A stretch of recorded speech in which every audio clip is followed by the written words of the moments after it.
like the power of the man. He lifted him off the canvas with it, like lifted him off the canvas with a box.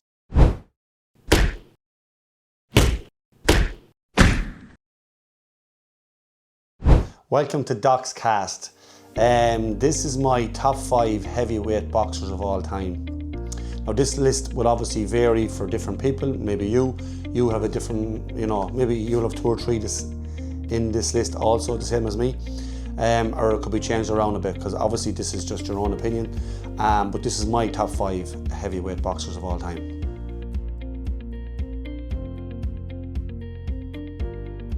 So 5 is, to me, a modern day great, and he's definitely in top 5, not because of his last victory, because I've already kind of made my mind up about him anyways, but then in the fashion he won in his last fight, you'd have to say for sure it cements it.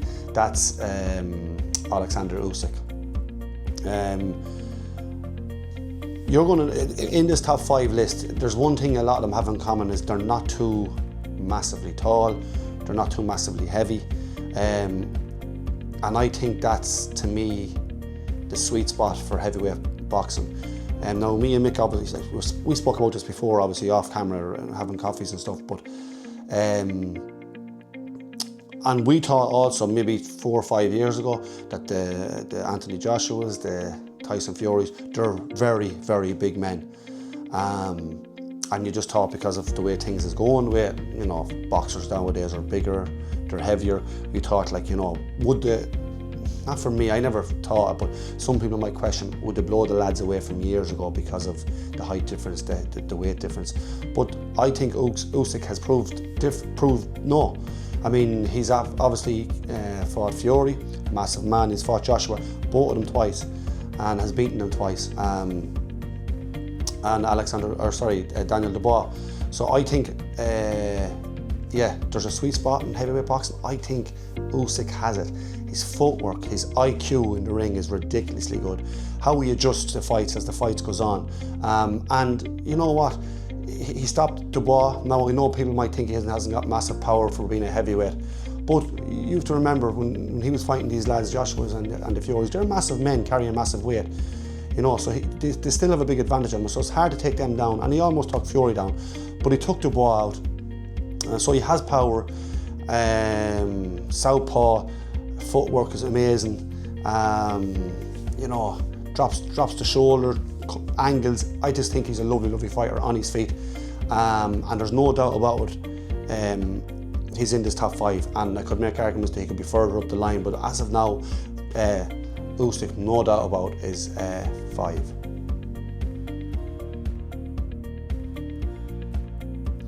My number 4 is Mike Tyson.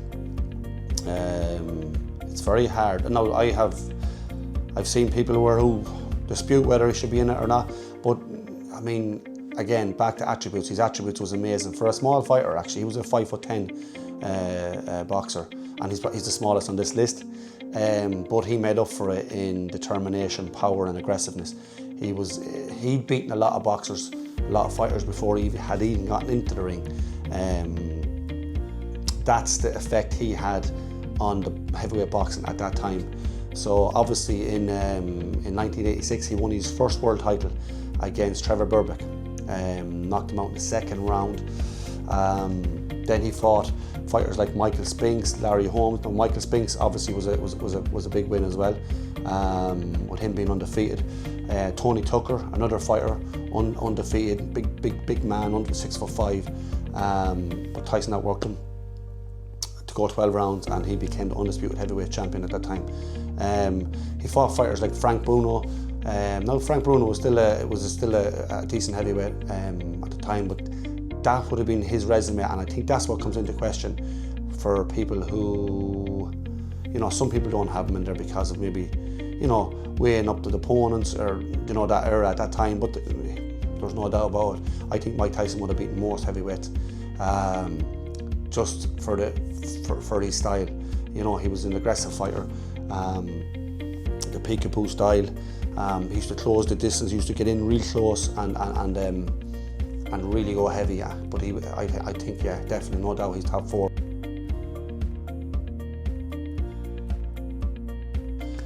Number 3 for me is Larry Holmes. Larry Holmes had the best jab in heavyweight history. That alone should give you, should warrant you the top 5. Very smart fighter in the ring, great IQ, great chin, and great heart. His footwork, he was not flashy like Ali, but he was slick, and he was always a great man to control the pace of a fight and space. He fought Jerry Cooney, which Cooney himself was like undefeated at the time, and he was the number 1 contender, and he was at the peak, at his peak when he fought Jerry Cooney. Jerry Cooney was at his peak, so that wasn't something that, you know, if you were picking opponents out for Holmes, you couldn't say, you know, what was his opponents like. I mean, Jerry Cooney was a good fighter. Obviously, Ken Norton. Now, Ken Norton might have been might mean the Ken Norton of previous, but Ken Norton was a great himself, and Holmes beat him. Then he fought Ray Mercer at 42 years of age. He beat Ray Mercer, and anybody will tell you about Ray Mercer. Ray Mercer was a tough man, and he'd obviously been a former Olympic gold medalist. So his opponents, you know, could never be questioned, and he was a lovely fighter, Larry Holmes. So I would definitely have him as 3.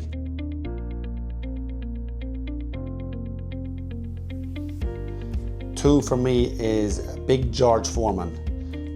George Foreman was an unbelievable fighter. Again, powerful, 6'3". You know, like a lot of these lads on this top 5.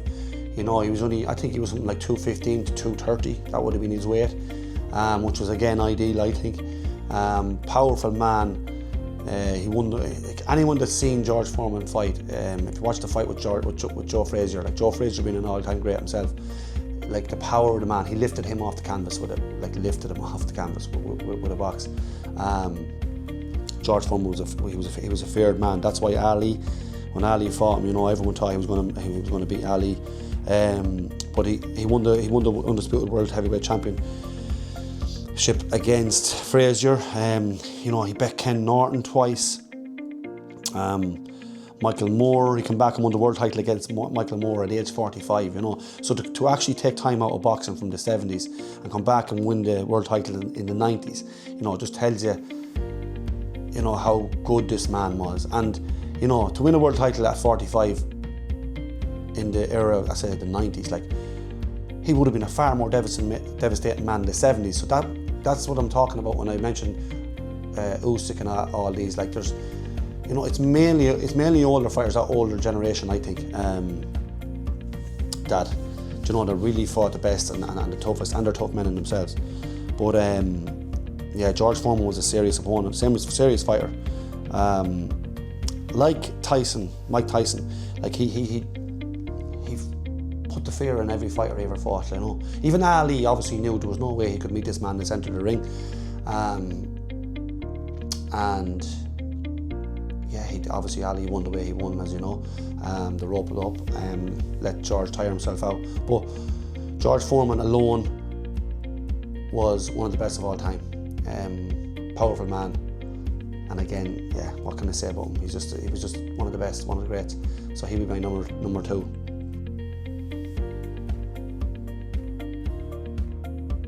And my number 1 is none other than the greatest, Muhammad Ali. I don't even think that's up for debate with him. He was the greatest of all time. You know, he's lost fights, you know. I mean, that happened back then, you know. All greats fought each other more frequent, and you know, there was tougher men, I think, back then. So I think that losses back then didn't really matter. Not the way people look at it now. They think, oh, if you lose, you know, no, it doesn't matter. You know, it's your overall career. It's how you're judged at the end. And Ali, to me, was the greatest. He came back and beat Frazier. He came back and beat Norton, and he beat George Foreman, which was an unbelievable task to do in that time, because every boxer and every fighter, every fan would tell you that Foreman was the favourite, and Ali just played him perfectly. You know, Ali soaked up his best, you know, for most of that fight, and then came off the ropes and stopped George Foreman, which was an amazing thing. They say there were 2 Alis, like the Cassius Clay and the Muhammad Ali. The Cassius Clay was the one who beat Sonny Liston. Again, Sonny Liston. Anyone just check Sonny Liston out. Sonny Liston was a feared fighter himself, a brute. And Ali won in the 60s. Ali won the world title for him as I think he was the youngest heavyweight fighter ever to win it at that time. They thought he was a mental case, Ali, the way he used to, perform or act before fights and stuff. And even Sonny Liston had, thought this fellow was a mental case. Probably got into his head, but obviously Cassius Clay was an unbelievable fighter, which is Muhammad Ali. This was his name beforehand. After he was banned from fighting for refusing to go into the army, which was a belief of his, and rightly so. They took away a few years of his career too, but then he came back a different fighter, and that was the fighter who fought Joe Frazier, that was the fighter who fought George Foreman, the Ken Nortons. Ali was definitely the greatest. Not just inside the ring he was the greatest, but outside the ring even makes him even a better man for what he stood in, for what he believed in, and was absolutely a very, very charismatic man. But look, this list is about boxing and boxing only, and it's Ali, IQ again, unbelievable IQ, probably the best you could ever see. Light on his feet for a heavyweight, could move, good jab, great jab. Combinations, brilliant. There wasn't much Ali couldn't do, he stopped fighters as well. So overall Ali to me was the best of all time, and it's going to be very hard for anyone I think to take that anytime soon. So he'd be my greatest of all time. So yeah, that's my top 5. So that's my top 5 heavyweights of all time. Tell me what you think, or who you think should be in it, because I know a few of you might think others should be in it, the likes of Lennox Lewis. I could put up an argument why I don't think Lennox Lewis deserves to be in it. And some might say, well, he beat Mike Tyson, but I don't. That was Kevin McBride, I think, Mike Tyson. That was a bad Mike Tyson error that Lennox Lewis beat. And again, I could talk about why I don't think he's in the top 5. But look, I want to see what you think. Put a few comments in, tell me who your top 5 is, and see how stupid I am or for leaving out maybe Lennox Lewis or Joe Frazier or whoever. So that's my top 5.